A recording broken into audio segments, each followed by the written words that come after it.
Ya, kita akan mulai persiapan kita pada malam hari ini, di mana kita akan bicara tentang bulan materi bulan Oktober untuk apa namanya kelas Immanuel. Kok jadi ini pulsar? Nah, ini dia. Kelas Immanuel tahu kelas Immanuel dan juga remaja bulan Oktober 2023.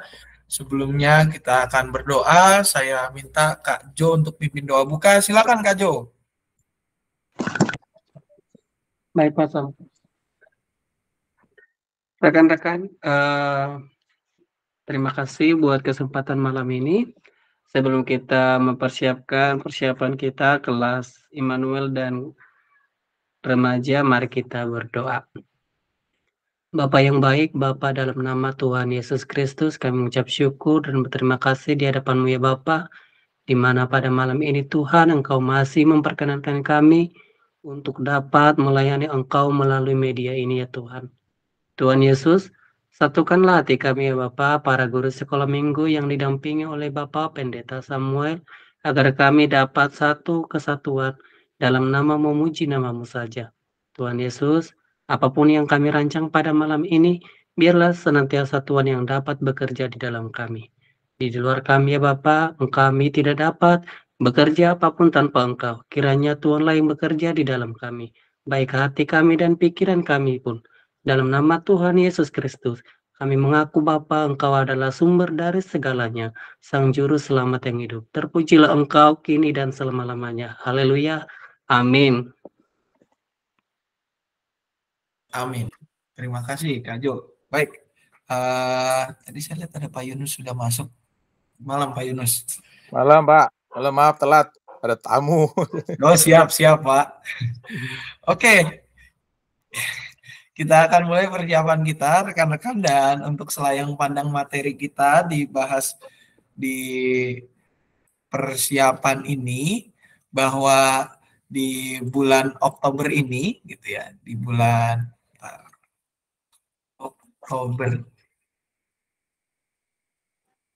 Oktober ini kita akan bicara. Jadi nggak jalan slide saya. Oh gini. Oke, nah ada sedikit gangguan ternyata di slide saya. Oke. Ya, di bulan Oktober ini sesuai seperti vibes GKI pada umumnya yang adalah bulan keluarga, temanya kita banyak bicara tentang keluargaku, sekolah kehidupanku. Ya, ada 5 minggu dan 5 temanya adalah terdiri sebagai berikut: aku dan keluargaku, sanggar belajar hidup, kehangatan kasih. Minggu keempat ini judulnya saya rubah sedikit karena saya juga lagi berusaha memahami apa maksud judul si Family Ekoteologi ini gitu ya. Tapi dasar pemikirannya adalah saling merawat satu dengan yang lain kalau kita lihat dari bacaannya gitu ya. Makanya saya ganti dengan judul yaitu keluarga yang saling merawat gitu ya. Dan untuk minggu kelima khususnya di kelas Immanuel itu akan digabung dengan remaja. Temanya adalah menghormati orang tua, wajib gitu, ada tanda tanya lah lagi di belakang. Kita akan melihat satu persatu materi kita. Yang pertama diawali dari minggu pertama. Bacaannya sangat singkat dari Yosua 24 ayat 14 sampai dengan 15. Dalam kesempatan ini saya minta dengan hormat kepada Bapak Uci, mohon dibacakan, Pak. Baik, selamat malam rekan-rekan sepelayanan. Kita akan membaca di Yosua 24 ayat 14 sampai dengan 15. Yang demikian bunyi firman Tuhan.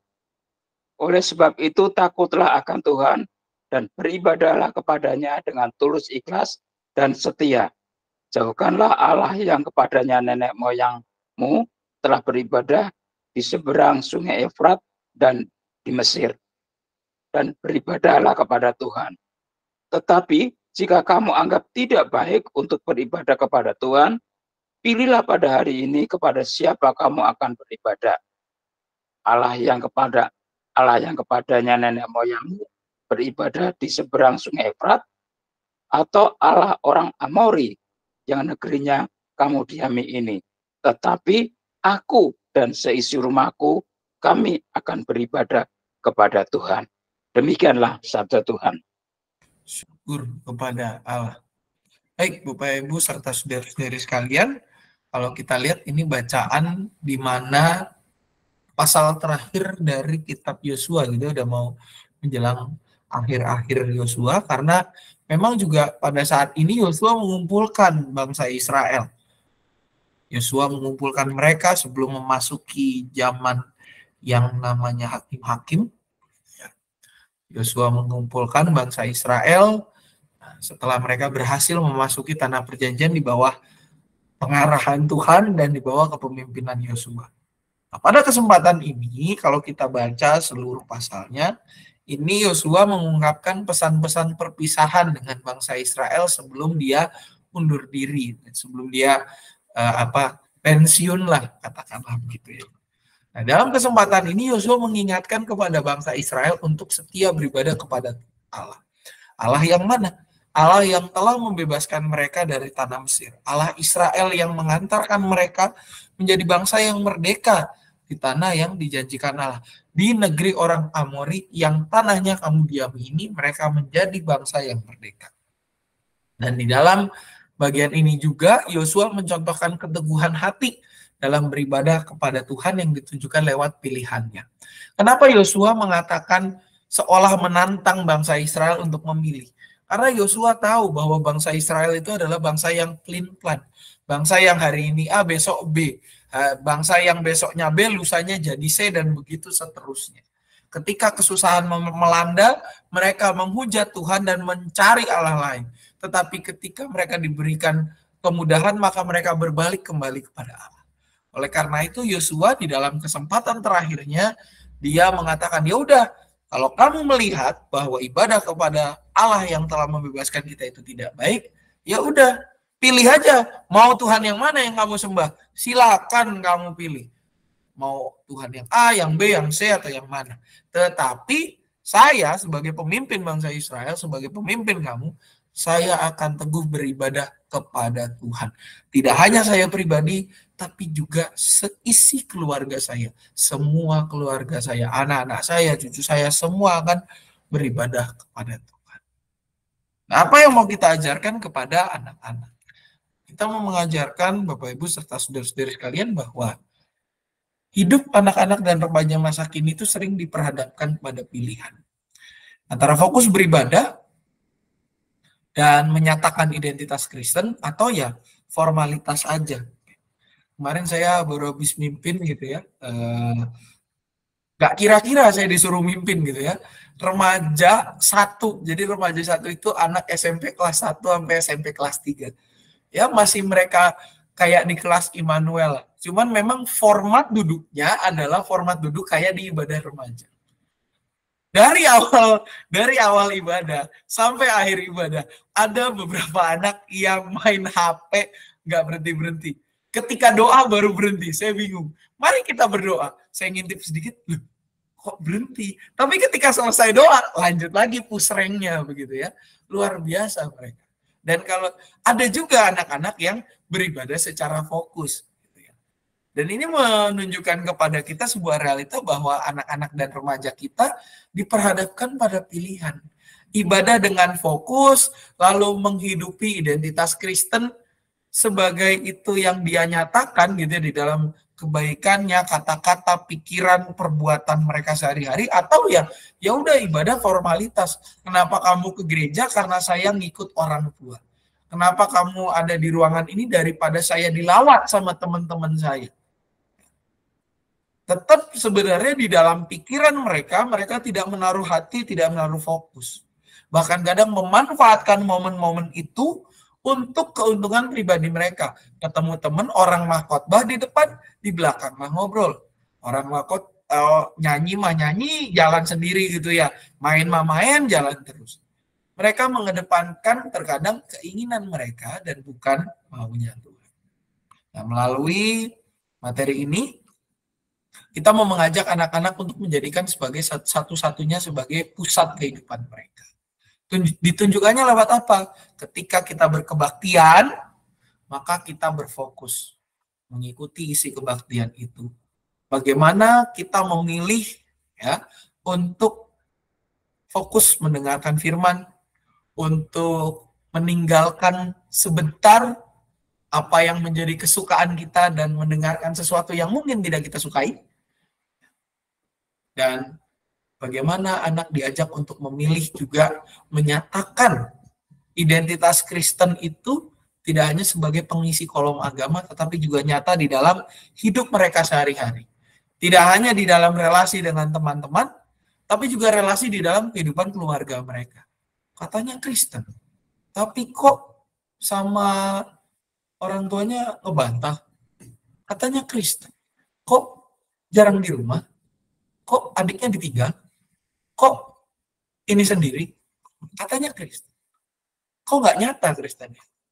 Nah, makanya kita mau mengajak juga anak menjadikan hidup mereka sehari-hari itu sebagai ibadah yang kudus dan berkenan kepada Tuhan. Sebab itulah ibadahmu yang sejati. Dan tujuan dari materi ini, anak dan remaja berkomitmen untuk bersama-sama dengan keluarga mereka menjadi pelopor untuk memilih hidup beriman dan beribadah kepada Allah dengan sungguh-sungguh. Walaupun mungkin orang tuanya agak sulit dijadikan contoh, tapi mereka harus bisa menjadikan diri mereka sebagai contoh bahkan bagi orang tua, bagi kakak adik atau saudara-saudara mereka. Ini untuk minggu pertama, barangkali dari Pak Puji ada yang mau ditanyakan terlebih dahulu, dipersilakan.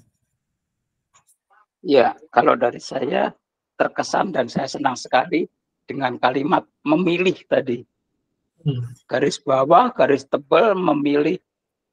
Kalau saya melihat dari ibadah minggu kemarin Pak Sam, minggu kemarin itu kebetulan pas ibadah pertama ada pujian dari keluarga Purnomo itu loh. Oh iya, vokal grup Bugina. Yang Bugina itu, saya kan liturgos. Ya. Nah itu saat pujian itu walaupun mungkin ditujukan kepada Uti, ya. Tapi rata-rata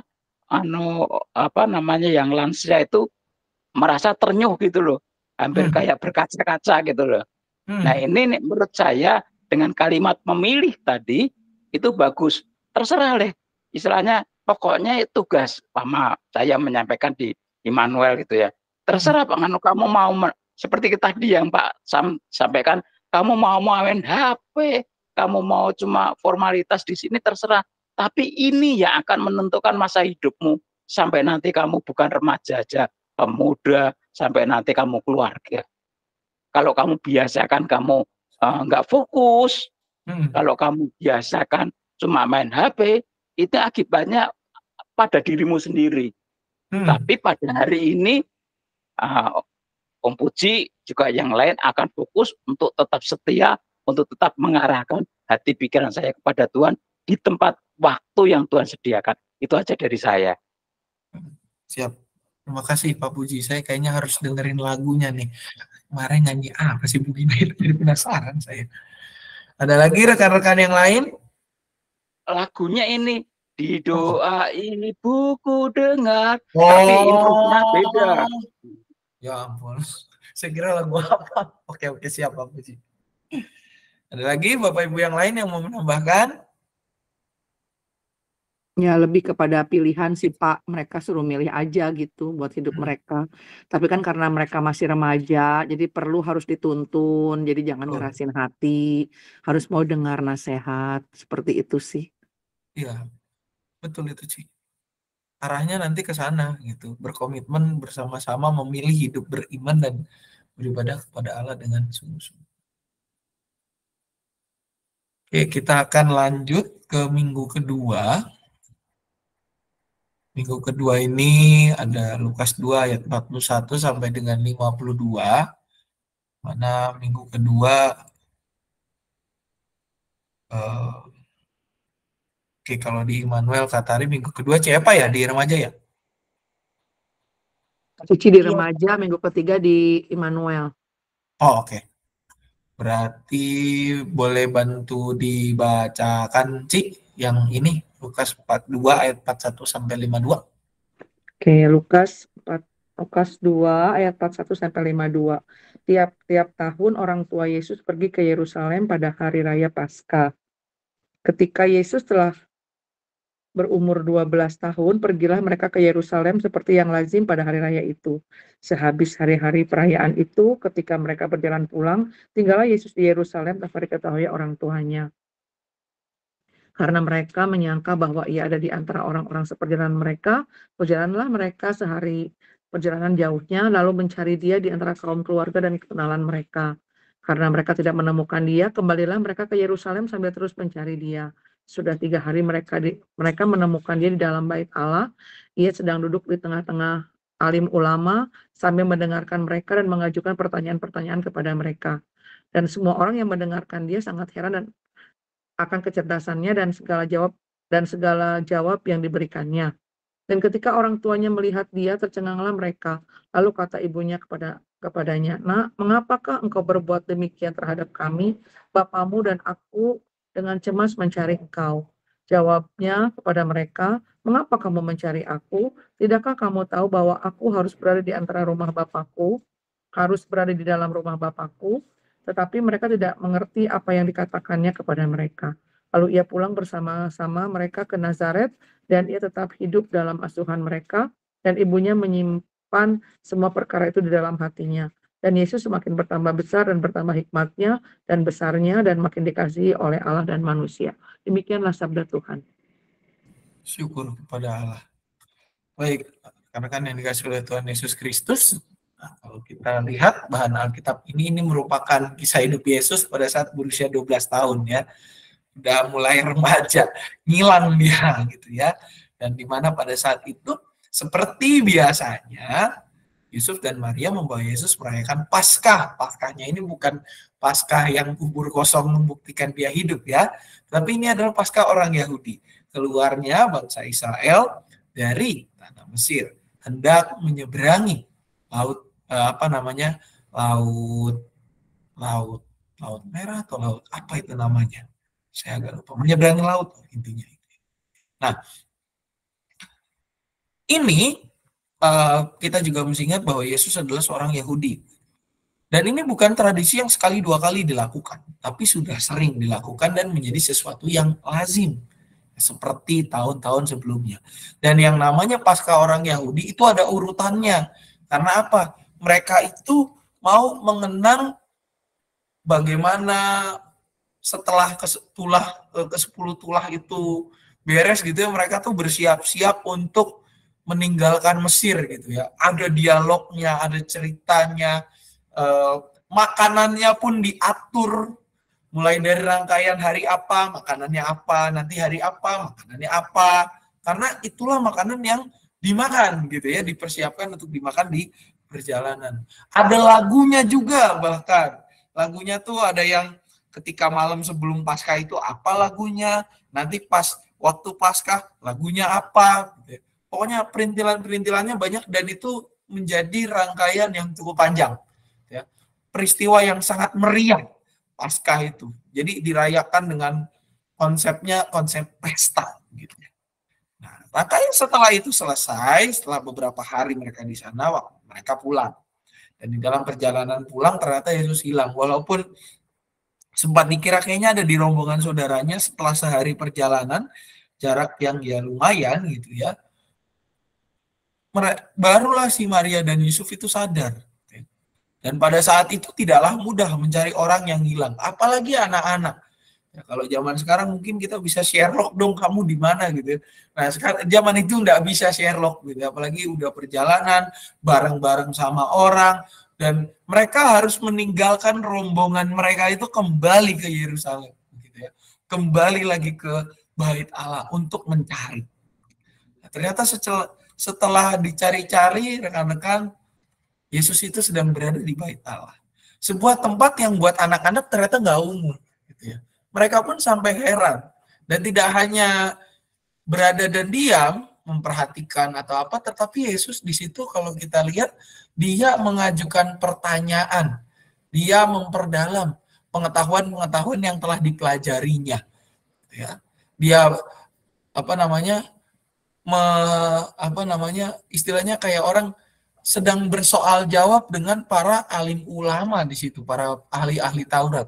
Bukan hanya sehari, bukan hanya 2 hari, tapi kurang lebih 3-4 hari. Karena kalau kita hitung 3 hari masa pencarian, sehari perjalanan jauhnya baru disadari, berarti 4 harian lebih lah Yesus itu berada di dalam bait Allah. Dan dia menunjukkan kepada semua orang bagaimana hikmatnya, kecerdasannya, dan segala jawab yang diberikan. Makanya ketika Yusuf dan Maria atau Maria mengatakan, kenapa engkau berbuat demikian? Kami capek-capek nyari engkau gitu ya.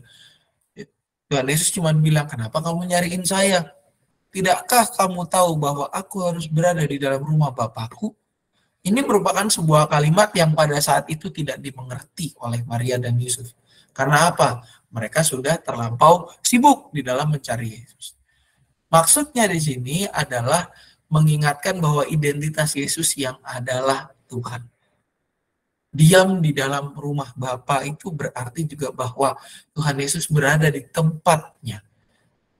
Yang akan menunjukkan bahwa dia juga nantinya kelak akan menjadi pengabar Injil Allah. Dia akan mengajar dan dia akan melakukan mujizat, membawa kabar sukacita kepada orang-orang Israel, kepada bangsa Israel dan orang-orang sekitar.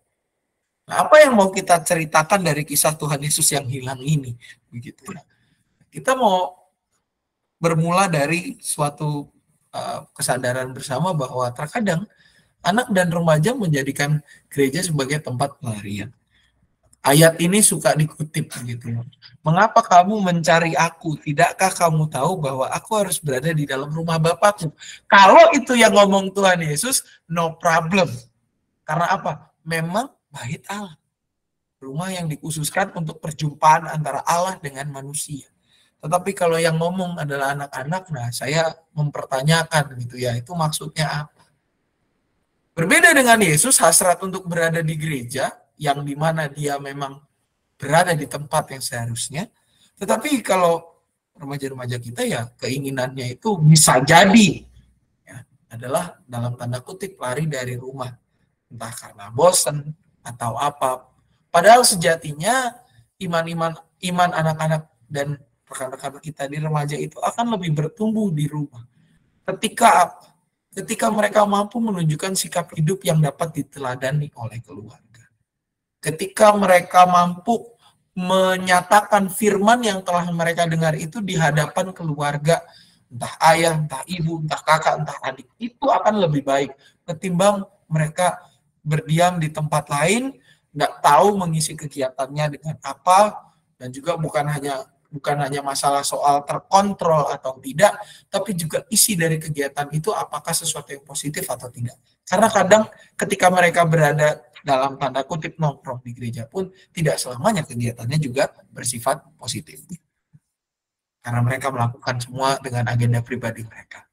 Nah, melalui materi ini kita mau mengingatkan kepada anak dan remaja bahwa rumah dan keluarga adalah tempat pembelajaran mereka yang utama. Di mana rumah itu menjadi tempat untuk mereka mengaplikasikan segala hal yang telah mereka pelajari di gereja pertama kali. Sebelum mereka aplikasikan lebih jauh lagi di dalam kehidupan yang lebih luas. Walaupun penuh dengan dinamika di rumah mereka, tetapi mereka harus kembali ke rumah dan mengaplikasikan itu menjadikan teladan.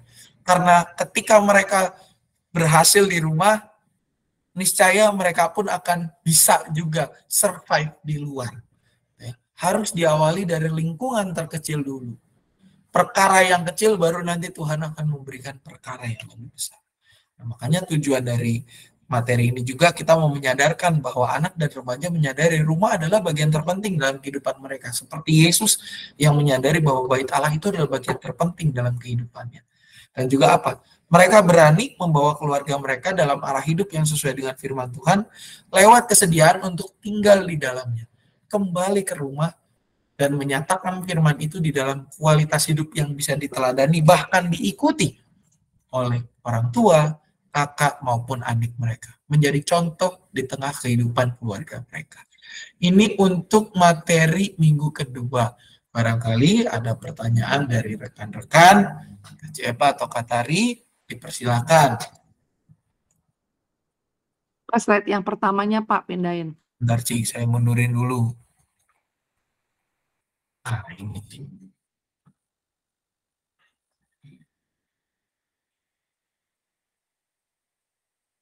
Itu mau nanya ini doang, apa yang ayat yang ke-46, sesudah 3 hari, apa mereka tuh memang balik dari Yerusalem, balik lagi ke Nazaret, itu kan jaraknya katanya 100 kiloan ya Pak ya? Jadi mereka teh 3 hari baru sampai lagi ke Yerusalem gitu, nemuin Yesus gitu. Bukan gitu sih Ci. Jadi kan kalau kita perhatiin dari awal, sehabis hari-hari perayaan itu, ketika mereka berjalan pulang, tinggallah Yesus di Yerusalem tanpa diketahui orang tuanya. Karena mereka menyangka bahwa ia ada di antara orang-orang seperjalananlah mereka, berjalanlah mereka sehari perjalanan jauhnya. Berarti dari Bait Allah, dari Yerusalem, udah keluar perjalanan kurang lebih sehari. Gitu, Ci. Nah, barulah mereka nyadar dalam sehari perjalanan itu.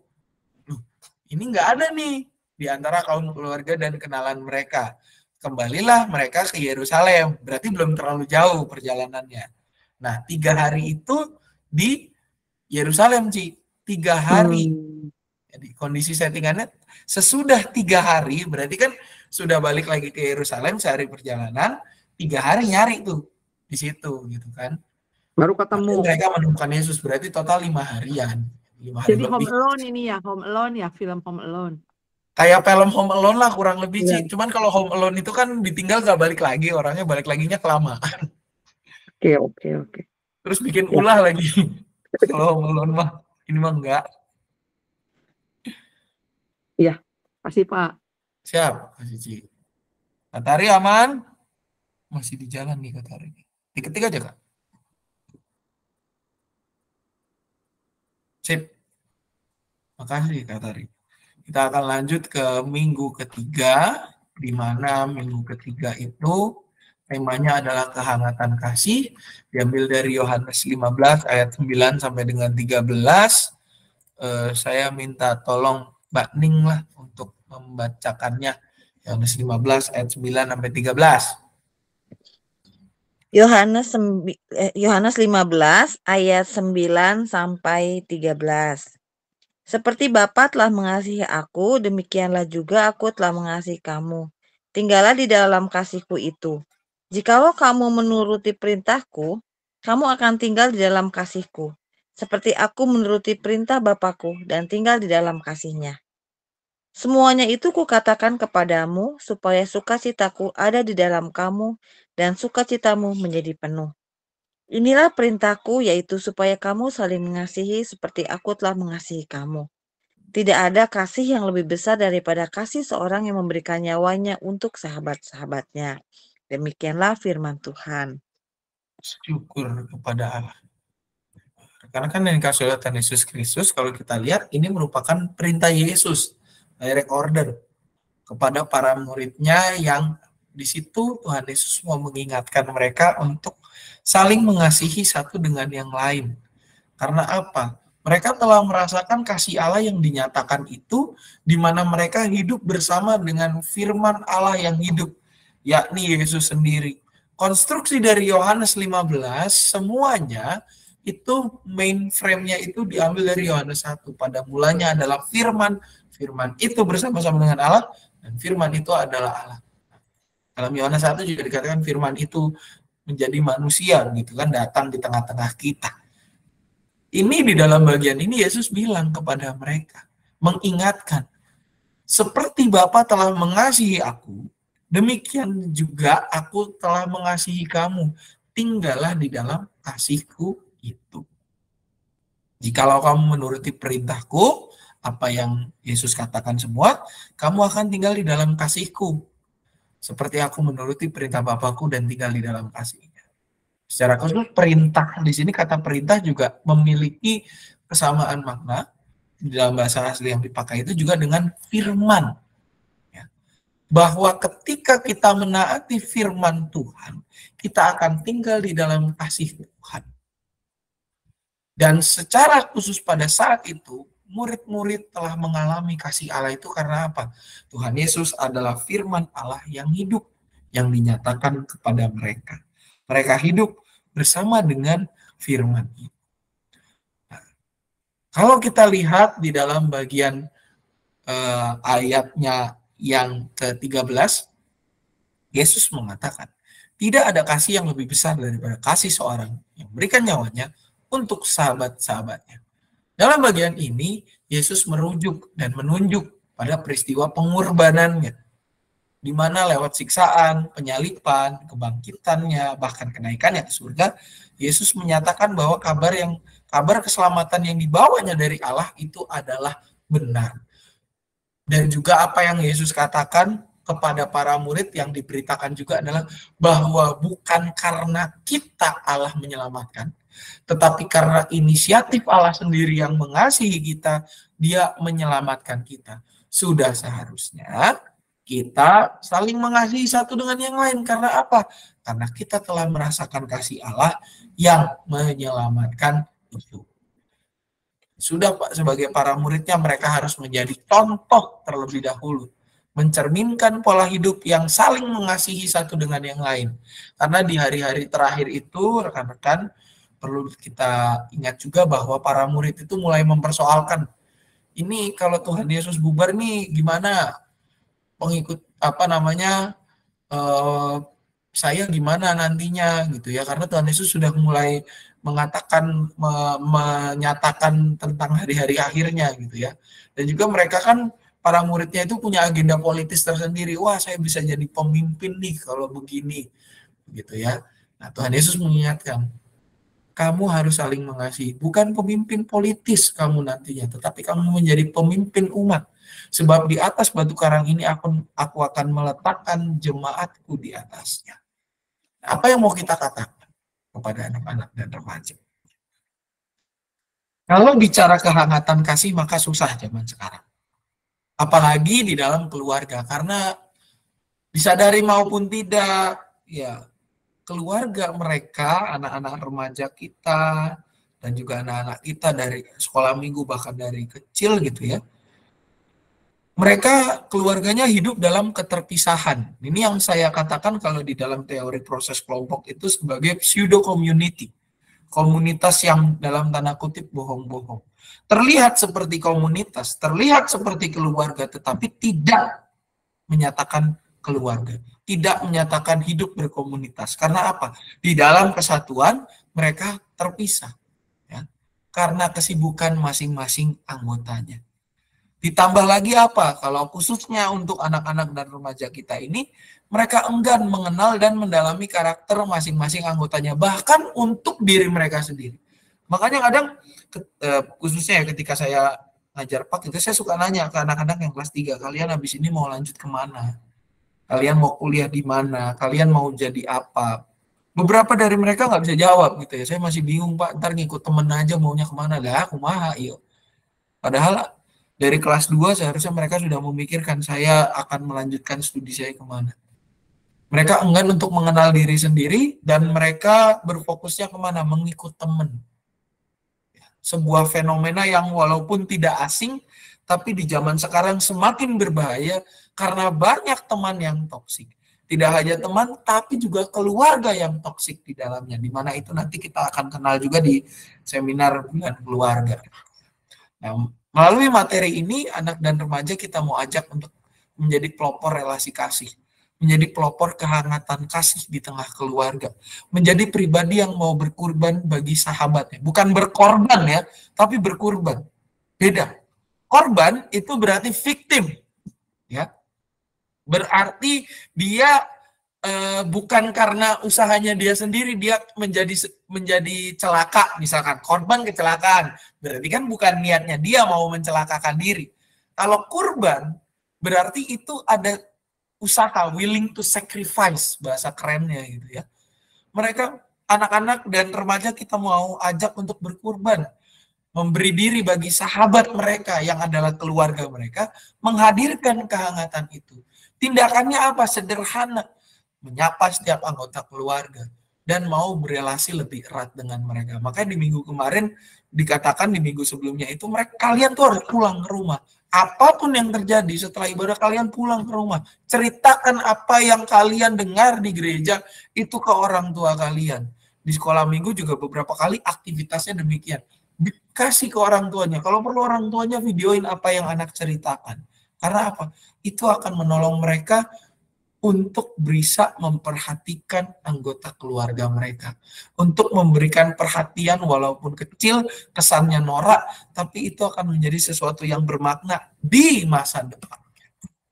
Makanya tujuan dari materi ini adalah anak dan remaja mau menjadi pelopor kehangatan kasih dalam hidup berkeluarga. Lewat usaha mereka dengan menyediakan waktu berkualitas bersama setiap anggota keluarga mereka. Tidak mementingkan keinginan diri sendiri, tidak hanya mau dimengerti, tetapi juga mau mengerti. Tidak hanya menuntut hak, tapi juga mau melakukan kewajiban mereka sebagai bagian dari anggota. Itu materi untuk minggu ketiga. Ya, ketiga. Barangkali rekan-rekan ada yang mau ditanyakan, dipersilakan.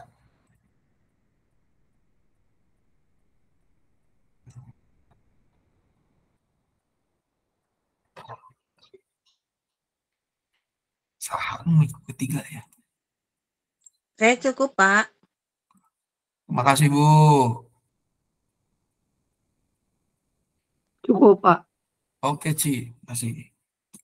Kita lanjut ke minggu keempat. Minggu keempat, temanya adalah keluarga yang saling merawat. Bahannya dari Kejadian 9 ayat 1 sampai dengan 3. Pak Yunus, boleh minta tolong membacakan, Pak Yunus?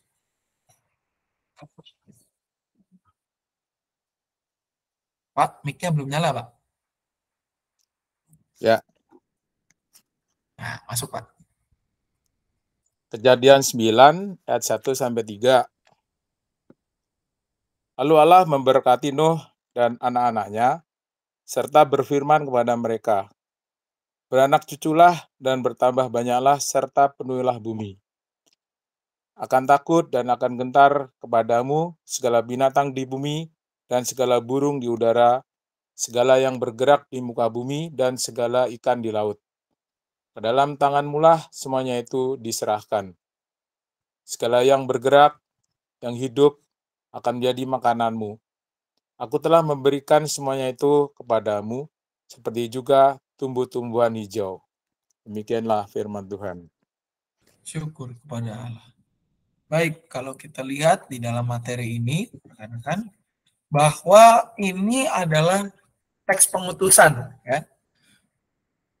Punya teks pengutusan ini disampaikan oleh Tuhan, oleh Allah kepada Nuh pasca peristiwa air bah, di mana melalui peristiwa itu Allah hendak memulai keturunan baru lewat garis keturunan Nuh dan anak-anaknya. Kenapa sih Tuhan mau memulai keturunan baru lewat garis keturunan Nuh? Kalau kita ingat di Kejadian 6 bahwa kejahatan manusia sudah begitu merajalelanya, Tuhan ingin di dalam satu kesempatan mau menghanguskan, menghapuslah istilahnya. Karena di situ dikatakan menyesallah Tuhan. Makanya kalau Tuhan sudah menyesal, rekan-rekan ini bahaya begitu ya. Tetapi dia melihat ada Nuh, seorang yang hidup saleh, bergaul dengan Allah. Nah, Tuhan memakai Nuh untuk memulai keturunan baru lewat garisnya. Diharapkan keturunan Nuh ini akan menjadi sesuatu yang membawa hal yang lebih baik. Makanya di dalam bagian ini, kalau kita lihat, ini teks pengutusan yang punya koneksi dengan Kejadian 1, di mana kepada manusia pertama Tuhan juga memberikan firman pengutusan ini. Cuman bedanya di mana? Ada di ayat 4. Kalau di Kejadian 1 kita bisa lihat bahwa beranak cuculah dan bertambah banyaklah, penuhilah bumi dan taklukkanlah itu, berkuasalah atas binatang-binatang di laut dan seterusnya. Kalau kita melanjutkan pembacaan kita ke ayat 4, ini ada bedanya. Di ayat 4 dikatakan, hanya daging yang masih ada nyawanya, yakni darahnya, janganlah kamu makan. Sebuah concern baru yang Tuhan berikan kepada keturunan baru ini. Karena apa? Karena Tuhan menyampaikan melalui kalimat ini untuk bijaksana di dalam berpuasa. Pada waktu sebelumnya, kehidupan manusia pertama tidak bijaksana. Dampaknya apa? Salah satunya adalah terjadinya pembunuhan pada saat itu antara Kain dengan Habel. Begitu ya. Dalam bagian ini, supaya itu tidak terjadi lagi, maka Tuhan memberikan firman yang baru supaya manusia ini menjadi makhluk-makhluk yang bijak. Makhluk-makhluk yang benar-benar menggunakan otoritas yang Tuhan berikan untuk memanage, merawat semua ciptaan Tuhan. Karena mereka adalah wakil Allah, imago Dei. Nah, dari teks ini, Tuhan memerintahkan Nuh dan keluarganya untuk tidak meneruskan pola hidup lama yang dilakukan manusia sebelum peristiwa air bah. Tapi apa? Hidup di dalam cara yang baru. Mengelola ciptaan di dalam terang kasih Tuhan. Walaupun nanti kelak di kemudian hari kita bisa lihat tetap ada kutukan yang dilontarkan oleh Nuh setelah dia mabuk begitu ya. Tetapi melalui bagian ini Tuhan berpesan kepada Nuh untuk memulai keturunan baru, keturunan yang lebih bijak, keturunan yang lebih baik, keturunan yang saling merawat satu dengan yang lain. Saling merawatlah, saling memeliharalah kalau kata-katanya supaya kerajaan Allah tampak nyata. Itu yang Tuhan inginkan. Nah, apa yang mau jadi tekanan kepada anak-anak dari cerita ini? Kita tidak bisa menyingkirkan fakta bahwa di mana anak-anak dan remaja kita berada saat ini, keluarganya disconnected family, seperti yang saya sampaikan di bahan sebelumnya. Sibuk dengan masing-masing. Sibuk, ya mungkin papanya sibuk dengan apa, mamanya sibuk dengan apa, anaknya sibuk dengan apa. Ya. Tidak connect satu dengan yang lain. Akhirnya apa? Ini membuat hidup berkeluarga itu tidak hanya tidak saling memperhatikan, tapi tidak peduli satu dengan yang lain. Kamu mau di luar ya udah terserah. Kamu ketika dibilang kemarin satu kali hari Jumat yang lalu gitu ya, saya ada beberapa anak remaja yang setelah bulu tangkis itu belum pulang sampai kurang lebih 10:30. Ada beberapa anak di situ sekitar 4 anak, saya ajak ngobrol gitu ya. Apa kalian belum pulang? Ntar lagi Pak nongkrong. Oke. Kalian udah izin sama orang tua? Udah izin. Izinnya apa? Ke gereja. Oke. Kalian ngomong nggak pulangnya jam berapa? Enggak, Pak. Coba kalian jadi orang tua. Coba kalian posisikan diri sebagai papa atau sebagai mama. Ketika nanti kalian punya anak, ketika kalian menikah, ditinggal kayak gini. Kalian sedih nggak? Kalian khawatir nggak? Ya karena saya belum punya, mungkin saya belum merasa, Pak. Tapi kalau kalian sudah punya, khawatir nggak? Ya khawatir sih. Ya udah, sekarang pulanglah kalian. Minta maaflah sama orang tua kalian. Karena apa? Kalian tidak bijak memakai kebebasan yang diberikan. Sampai pada detik itu tidak ada HP yang berdering, entah di silent atau apa. Berarti apa? Orang tuanya mungkin juga tidak peduli dengan anaknya. Akhirnya apa? Ini menjadi disconnected family. Sebuah relasi yang saling meracuni satu dengan yang lain, walaupun terlihat biasa saja, tapi sebenarnya itu sudah luar biasa. Harus ditangani secara khusus. Harus ada rekonsiliasi total. Makanya melalui materi ini, kita mau mengajak anak dan remaja untuk menjadi pelopor kepedulian di dalam hidup mereka. Kalau berharap pada orang tua mungkin agak sulit. Tapi kalau anak-anaknya yang menjadi pelopor, ini akan menjadi sesuatu hal yang menggerakkan orang tua mereka. Sebab apa? Anak-anak itu harus sadar mereka adalah ciptaan baru di dalam Tuhan. Sudah menjadi tugas dan tanggung jawab mereka untuk mempelopori hidup keluarga yang saling merawat satu dengan yang lain. Masih terkait juga dengan minggu yang lalu, dengan 2 minggu yang lalu. Pulang kalian ke rumah. Rawatlah hidup keluargamu itu. Perhatikanlah orang tua. Walaupun kalian tidak diperhatikan, kalian harus jadi pelopor perhatian. Supaya apa? Supaya keluarga kalian akan lebih baik dari sebelumnya. Dan apa yang kalian lakukan hari ini akan menentukan masa depan kalian. Ini yang mau kita tekankan pada anak-anak dan juga yang menjadi tujuan dari materi ini Anak dan remaja mau saling menjaga, merawat, memelihara, dan mengelola hidup keluarga mereka secara sungguh-sungguh dengan mau apa? Memperhatikan setiap anggotanya. Walaupun mungkin kesannya nanti orang tuanya nggak biasa dengan perhatian yang diberikan anaknya, tapi sebenarnya mereka senang juga sih kalau diperhatikan. Ini yang mau menjadi bahan kita untuk materi minggu keempat. Ada yang mau ditanyakan mungkin dari Pak Yunus atau dari Katari, boleh via chat. Mau tanya ya Pak, Ya Pak, ini kan ada hubungannya dengan kayak misalnya manusia diberikan kewenangan untuk menjaga kelestarian alam ya Pak dan lingkungan ya. Berarti bisa dimasukkan juga Pak ya hubungannya dengan kayak kepedulian remaja untuk misalnya melestarikan alam, lingkungan, menjaga ekosistem kayak gitu bisa nggak Pak? Nah, di yang minggu ini saya mau arahin si ekosistemnya itu ke rumah mereka, Pak. Kalau ini kan di tema kita diarahinnya kayak ke alam gitu ya, ke lingkungan sekitar dan segala macamnya, yaitu concernnya Jateng lah begitu. Nah, tapi concern kita kan sebenarnya ekosistem yang bermasalah itu bukan bagaimana anak tidak memperhatikan alam sekitar, tetapi alam sekitar yang tidak mereka perhatikan adalah rumahnya sendiri gitu. Nah, kita mau arahin si ekosistemnya itu ke sana gitu loh, Pak. Berarti hubungan antar keluarga ya? Betul, gitu. Antar keluarga dan masyarakat gitu ya? Ya, dimulai dari keluarga mereka sih Pak, itunya, si ekosistemnya itu. Ya, titik beratnya di keluarga ya Pak ya? Oke Pak. Itu aja sih Pak pertanyaannya. Makasih Pak Yunus. Silakan Ci. Ya sebenarnya mah nggak salah-salah ting remaja kalau menurut aku mah gitu ya. Kalau ngelihat gitu, ngelihat orang tuanya juga kadang-kadang kita sendiri pun khususnya yang pernah tua ngerasain lah gitu ya, bagaimana perhatian mereka untuk gereja pun kurang gitu ya. Harus digebrak-gebrak, harus ditelepon berapa kali gitu. Baru mereka juga kayak yang baptis anak sama kita ya, mungkin ada beberapa teman-teman di baptis anak juga ya. Buat dia juga kita yang mesti repot gitu kan. Ada lagi loh Ci kayak gitu.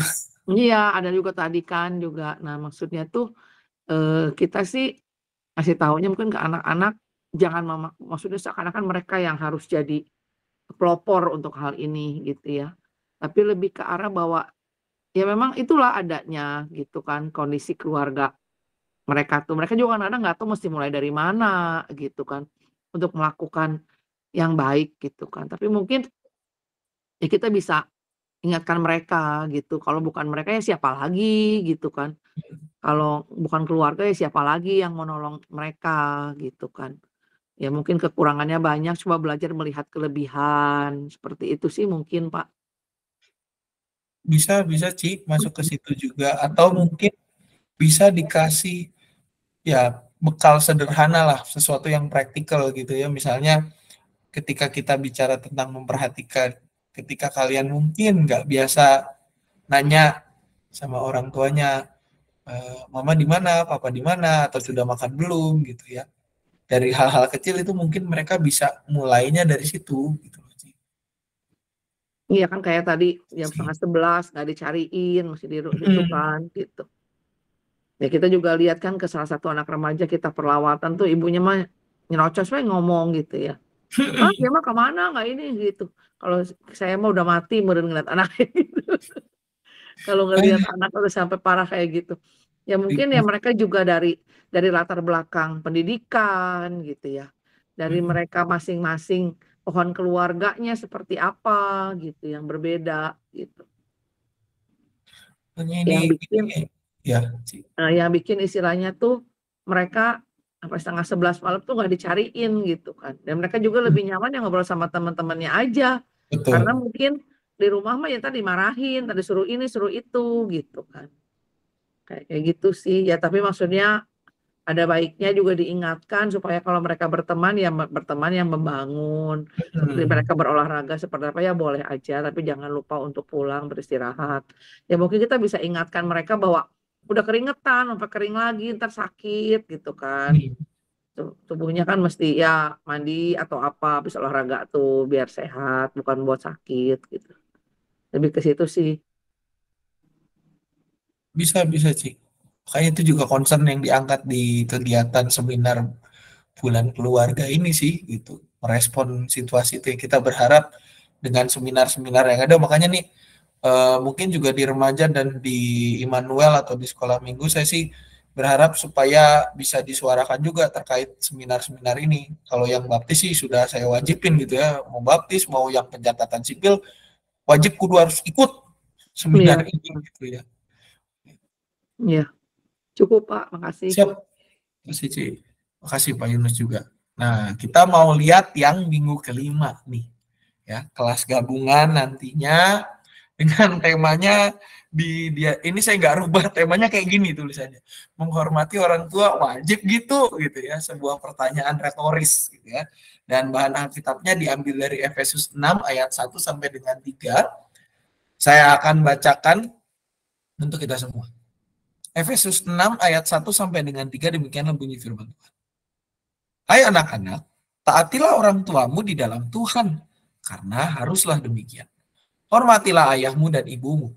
Ini adalah suatu perintah yang penting, sama seperti yang nyata dari janji ini, supaya kamu berbahagia dan panjang umurmu di bumi. Demikianlah pembacaan firman Tuhan yang berbahagia ya setiap kita yang tidak hanya membaca, namun juga memeliharanya dalam hidup kita sehari-hari. Nah, apa yang mau kita lihat dari bahan Alkitab ini? Ini merupakan pesan praktis Paulus. Kalau kita perhatikan dari ayat 1 sampai dengan ayatnya yang ke-9, sebelum perlengkapan rohani di ayat 10, maka ini pesan praktis Paulus kepada jemaat di Efesus mengenai hidup berkeluarga. Di mana poinnya adalah setiap anggota keluarga harus saling hormat satu dengan yang lain, harus saling peduli satu dengan yang lain sebagai apa? Bentuk saling mengasihi satu dengan yang lain. Makanya kalau kita lanjutkan di situ di ayat 4 dikatakan, Bapak-bapak jangan bangkitkan amarah dari dalam hati anak-anakmu, didiklah mereka dalam ajaran Tuhan. Hamba-hamba taatilah Tuhanmu yang di dunia. Ya, jangan hanya di hadapan mereka saja, dan seterusnya. Dan kamu tuan-tuan dan seterusnya. Semua diatur di dalam pesan singkat Paulus ini. Nah, kalau kita lihat di dalam ayat 1 sampai dengan 3, secara khusus Paulus di dalam bagian ini menyebutkan pentingnya anak-anak untuk menaati orang tua mereka. Dari mana dasarnya? Dasarnya adalah tradisi yang ada di dalam kehidupan bangsa Yahudi. Dan juga acuannya di sini adalah ke-10 firman. Dasatita. Tempatnya firman kelima. Hormatilah orang tuamu supaya lanjut umurmu di tanah yang diberikan Tuhan kepadamu. Dasarnya dari mana lagi dasar dari firman itu? Dasarnya adalah konsep relasi keluarga dalam tradisi Yahudi. Dalam keluarga orang-orang Yahudi, Bapak Ibu serta saudara-saudara sekalian, orang tua itu dipandang sebagai wakil Allah. Dan juga apa? Kalau kita bicara relasi antar umat Israel dengan Allah, Allah itu dipandang sebagai orang tuanya umat Israel. Dan umat Israel itu adalah anak-anaknya. Makanya kan dibilang Israel itu bangsa pilihan Tuhan, anak-anak Allah. Dan mereka sebagai anak-anak Allah itu harus menunjukkan kualitas hidup yang berbeda. Karena apa? Allah itu orang tua mereka. Nah, ini yang dibawa di dalam kehidupan keluarga. Orang tua merupakan wakil Allah. Nah, makanya dasar dari menghormati orang tua yang juga harus menjadi pegangan bagi anak-anak adalah menghormati Tuhan. Karena orang tua adalah wakil Allah. Bukan kalian yang menginginkan orang tua seperti itu, tetapi Tuhanlah yang menghadirkan itu untuk membimbing kalian menjadi pribadi yang lebih baik dari hari ke hari. Yang belajar merasakan kasih Allah lewat segala hal yang ya plus minus mereka. Serta apa? Hidup di dalam jalan yang Tuhan kehendaki. Makanya di sini apa yang menjadi tekanannya adalah bahwa di zaman sekarang memang sulit melihat anak-anak yang dalam tanda kutip bersikap hormat kepada orang tuanya. Ya tadi sudah dikatakan banyak orang tua yang kurang memperhatikan dalam kasih. Ya, akhirnya menjadi orang tua yang ya, ini istilah saya pribadi gitu ya, orang tua yang formalitas. Selain kurang memperhatikan di dalam kasih, ya mereka juga punya alasan sendiri, punya pandangan sendiri. Saya sudah capek lah, saya sudah inilah. Ya memang jadi orang tua kan capek gitu ya. Salah satu penyebabnya juga apa? Karena di anaknya sendiri pun membanding-bandingkan pola asuh dari masing-masing orang tua yang berbeda.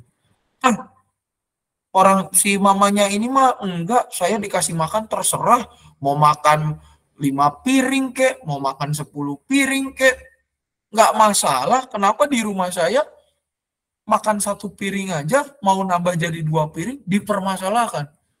Dia lupa ketika membandingkan itu mungkin ada adiknya ke bawah banyak, gitu ya. Anak membanding-bandingkan, si itu bisa dibeliin, kenapa saya nggak dibeliin? Makanya timbullah sempat di media sosial itu ada tayangan yang viral. Saya mau sekolah kalau dibelikan motor tipe ini. Ya, kalau nggak ini motornya nggak bakalan masuk sekolah. Karena apa? Mereka itu di zaman yang serba cepat informasinya ini, anak-anak udah bisa membanding-bandingin. Yang mana yang ideal menurut mereka, yang mana yang nggak ideal. Orang tua pun kadang tidak menjawab situasi ini secara bijak. Karena ya balik lagi tadi ada latar pendidikan lah, dan juga latar yang kadang saya kesel adalah nggak mau mengupgrade dan mengupdate diri. Status foto mereka mau update, tapi pengetahuan jarang yang mau update. Oleh karena itu melalui materi ini kita mau mengajak anak dan remaja untuk apa? Menerima. Kembali lagi, poin yang disuarakan dari minggu pertama adalah menerima orang tua mereka sebagaimana adanya. Karena tanpa penerimaan mereka nggak akan bisa berbuat apa-apa.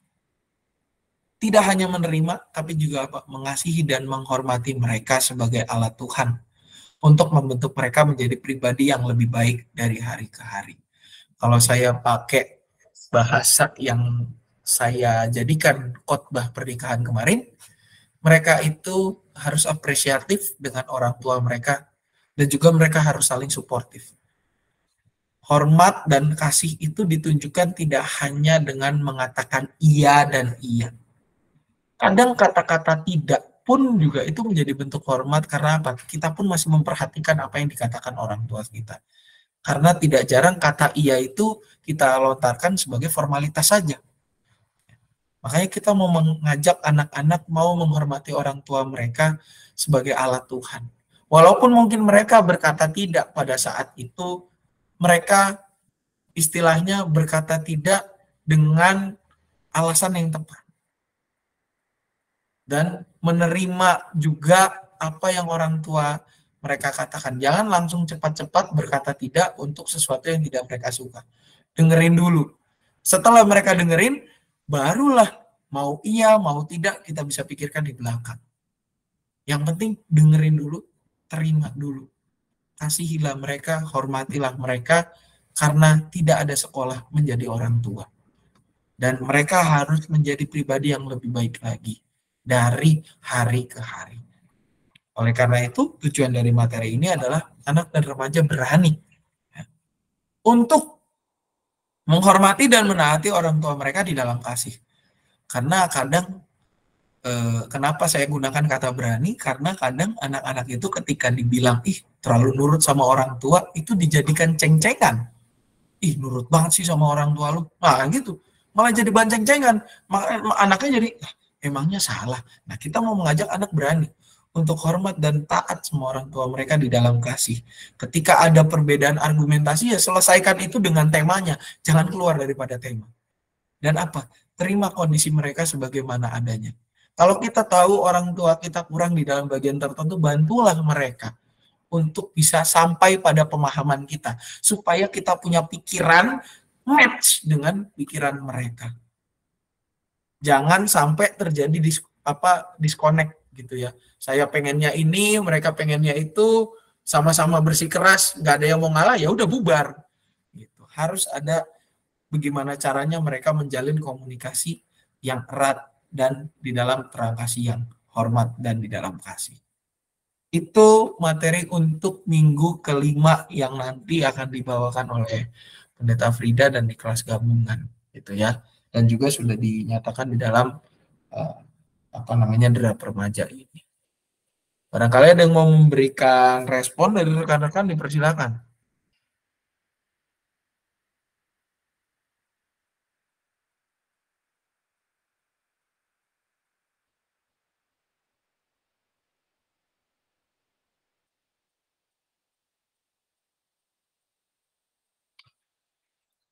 Cukup, Pak. Cukup ya, rekan-rekan? Oke, Ci, siap. Oke, kalau sudah cukup, ini harus dikasih spasi dulu. Kalau sudah cukup, demikian materi kita pada kesempatan malam hari ini. PDF-nya akan saya kirimkan ke grup dan kita akan persiapan lagi untuk materi bulan November itu di tanggal 30 Oktober, hari Senin tanggal 30 Oktober. Saya tandai dulu supaya tidak skip di kalender saya. Masih kalender ini. 30 Oktober jamnya sama, startnya jam 8 malam seperti sekarang. Itu kita akan bahas materi untuk bulan November. Persiapan GSM Immanuel 20.00. Saya pindahin ke ini. Add video conferencing. Oke. Ya. Kalau sudah tidak ada lagi, kita akan tutup persiapan kita dalam doa. Secara khusus kita juga mau mendoakan Ci Irin yang sedang di rumah sakit karena mendampingi kemarin itu Papa mertua kalau nggak salah ingat.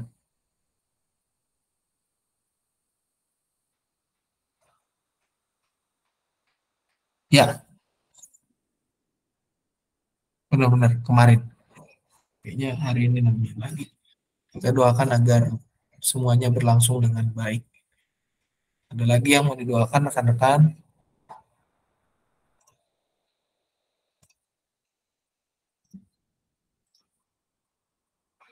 Oke, kalau tidak ada, mari kita bersatu dalam doa. Kami bersyukur Tuhan pada kesempatan ini kami boleh mengakhiri persiapan kami. Biarlah apa yang kami perbincangkan, apa yang telah kami dengar, boleh kami semakin mantapkan di dalam kehidupan keseharian kami. Dan juga biarlah firman-Mu itu boleh kami hidupi dalam keseharian kami. Terlebih dahulu sebelum kami nanti akan mengajarkannya kepada anak-anak. Kami pada saat ini bersaati berdoa, mengingat dalam kasih dari Papa mertua Cirin yang sedang dirawat. Tuhan juga yang berkati segala prosesnya. Tuhan yang sertai semua termasuk Cirin yang sedang mendampingi. Kiranya Tuhan yang boleh hadir mencukupkan segala kebutuhannya. Biarlah sukacita boleh mengalir dalam kehidupan mereka semua. Dan ketika kami juga akan berpisah dari ruang online ini, Tuhan berkati agar hidup kami hanya berpadanan seturut dengan firman-Mu saja. Dalam nama anak Tuhan Yesus Kristus kami berdoa. Amin. Amin. Terima kasih. Selamat malam rekan-rekan semua. Tuhan Yesus memberkati. Malam. Pamit. Terima kasih. Terima kasih semua.